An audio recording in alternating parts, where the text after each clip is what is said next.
تفاصيل وسبب وفاة القاضية المتقاعدة ملكة العمري بعد مسار حافل لم يخلو من المعاناة. في خبر محزن وردنا قبل قليل، توفيت اليوم السبت القاضية المتقاعدة ملكة العمري عن عمر يناهز 71 عاما. فما سبب وفاتها؟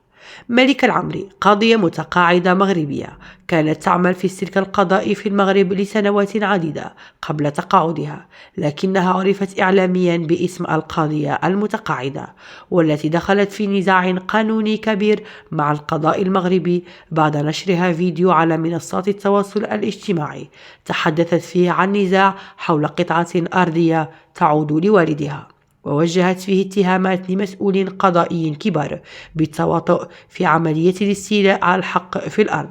لكن النيابة العامة قررت تحريك المتابعة في حقها بتهم التشهير ونشر وتوزيع ادعاءات ووقائع كاذبة بهدف المس بالحياة الخاصة للآخرين، ليتم الحكم عليها ب3 سنوات سجنا نافذا قبل أن يتم تخفيض العقوبة ل8 أشهر في الاستئناف.